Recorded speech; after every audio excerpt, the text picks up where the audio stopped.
So, hello there guys! For today's video nga, ako ay gagawa ng leche flan. So, una-una ko muna ang pagbibiyak ng mga egg dito. At pagkatapos nga ay niwalay ko itong egg yolk sa white. So, dito inulit-ulit ko nga lang yung process. Nakagamit nga pala ako ng 6 na egg. Nabutas nga pala yung ibang egg yolk, pero okay lang. Yung iba nga ay sinasama pati yung white.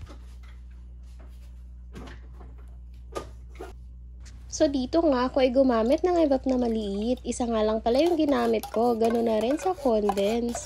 So, dito nga ay hinalo-halo ko lamang yung mga gatas para ito ay magsama-sama. At pagkatapos nga na hinalo ko na rin yung ating egg yolk na gagamitin. Dahan-dahan nga lang pala sa paghahalo para hindi masyadong magbubbles. So, ituloy-tuloy lamang natin yung paghahalo dito hanggang sa makita natin na nag-well combine na ang ating egg yolk pati ang ating milk.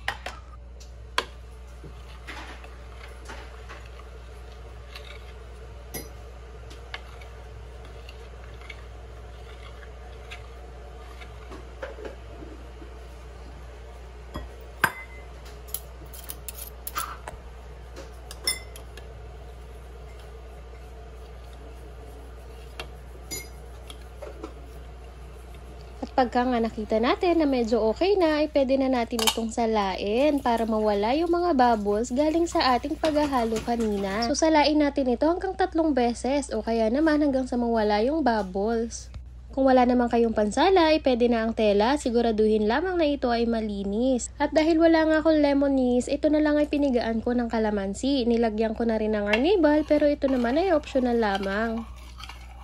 Dahil nga nakalimutan kong maggagay ng kalamansi pati na rin ng arnibal, kaya naman ito ay sinala ko ulit dahil nga ito ay nagka-bubbles kanina nung aking ito ay hinahalo. Wala nga akong white sugar, kaya naman was sugar na lang ang aking ginamit. Ito naman ay aking tinunaw lamang para ito ang magsisilbing syrup ng ating leche flan mamaya. Ito nga pala, 1.5 kutsara lamang. Pero nung matunaw na, ay napansin ko nakakaunti. Kaya naman yung mga sumunod, ay ginawa ko na ang tagdadalawa. So, inulit-ulit ko nga lang yung proseso hanggang sa matunaw lahat ng ating asukal na nasa lyanera. 4 nga lang pala yung aking gagawin.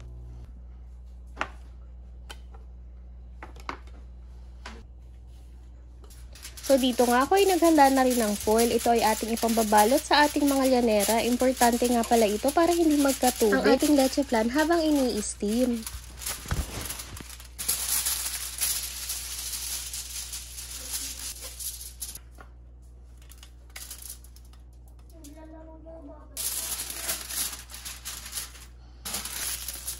At after ko nga magupit-gupit yung ating foil, isinalin ko na rin itong ating mga mixture sa lyanera. Para ito ay may steam na rin. Ako nga excited na kung magiging smooth ba. Ito lang kasi ang aking pangalawang beses na paggagawa ng leche flan. Naalala ko nga kasi yung unang-una kong gawa nito ay medyo mabubbles nga yung loob. Kaya naman natuto na ako at dito nga ay tinatanggal ko yung mga bubbles galing sa pagsasali natin ng mixture kanina. Ganito rin ang gawin nyo kung kayo ay gagawa ng leche flan para sure nga na ito ay smooth. Pagkatapos nga itakpan na nating mabuti. Dapat medyo secured at masikip yung ating pagkakalak sa foil para ito hindi magka-steam. Habang nga ako ay nagawa ng mixture kanina, nakapagsalang na rin ako ng tubig para ito ay umiinit na or kumukulo na pag tayo ay natapos. Kaya naman pwede na nating idiretso salang ang ating leche flan.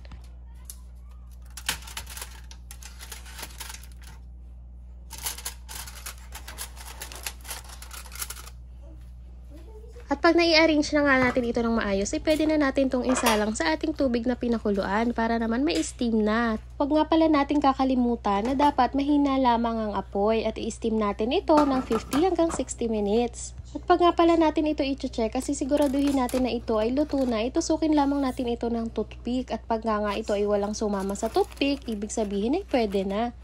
At pag okay na nga, ito nga ilagay muna natin sa fridge. Huwag natin kakalimutan na mas maganda itong iserve pag ito ay nanggaling na sa ref. At dahil nga sobrang excited ko na, hindi ko na nga naintay ng overnight. Dapat kasi ito ay overnight na nasa ref para mas maganda talaga siya at medyo matigas pag ito ay ating isinerve. So, ayan na nga ang itsura niya guys. Sobrang smooth na.